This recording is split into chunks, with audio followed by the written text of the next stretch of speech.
Dashboards are one of your most powerful tools within Sysdig Monitor. With dashboards, you get one place where you can view key details by app, for Kubernetes, for networks, and more. We provide a wide range of pre-built views for you through Explore, but Sysdig Monitor also makes it easy for you to build your own. To begin, click on the dashboard icon on the left pane. You can see all of the dashboards currently created under your user account, and here you'll see dashboards shared with you from other users within your organization. To create a new dashboard from here, click Add Dashboard in the upper right corner. What you see next are all of the different templates available for you to choose from to quickly get you started with the most common metric panels for an app, or a cloud, or an orchestrator, and more. Let's type Kube to narrow down, and let's select Kubernetes Deployment State. Whenever you create a dashboard, you can give it a unique name. Let's call this K8's Deployment, and then select Create Dashboard. What we see is a populated dashboard with a number of relevant metrics related to the state of my deployments across the entire environment, all of which is here to help you understand the state of your deployment or deployments in the Kubernetes environment.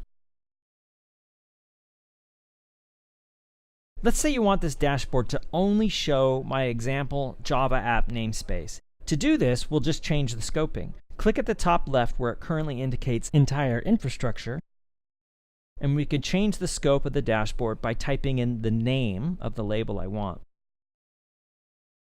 And then I can select the specific namespace, example Java app.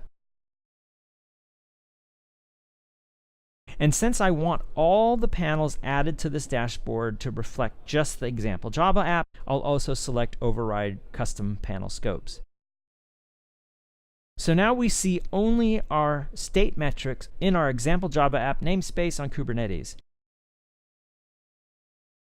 Now perhaps you also want to see the response times associated with the namespace. To do this, click on the plus icon here to add a panel. And now you can select the metric or metrics you want to display. And on the left, we get a view of how the chart will look. What we've selected is an average of net request time for all of our pods and containers within the namespace in one line. If instead, I want to see a more granular view showing individual lines for deployments, for pods, or containers, we need to apply segmentation. We see another field here called Segment By, and let's make this panel show response time by pod. And now we see the individual pods and the net request time for each broken out, one per line.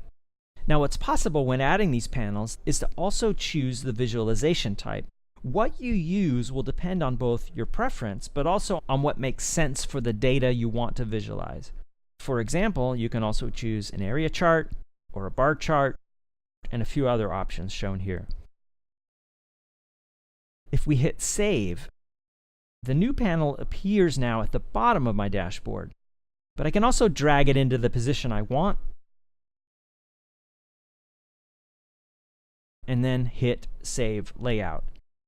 If at any time I want to make edits to the panel, I can click on the pencil icon, and now I'm back in edit mode.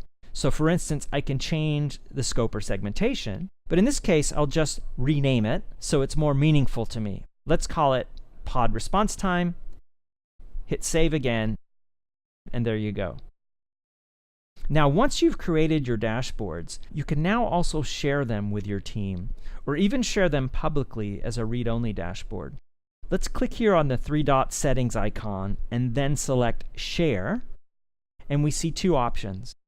The first will share the dashboard automatically with the team to which you're currently logged in. Once you do this, it will show up in the shared dashboard sections for all members of the team. Next here, you can toggle Share Public URL. Once you do this, you see a link that you can copy and send out to anyone with whom we want to share the dashboard view.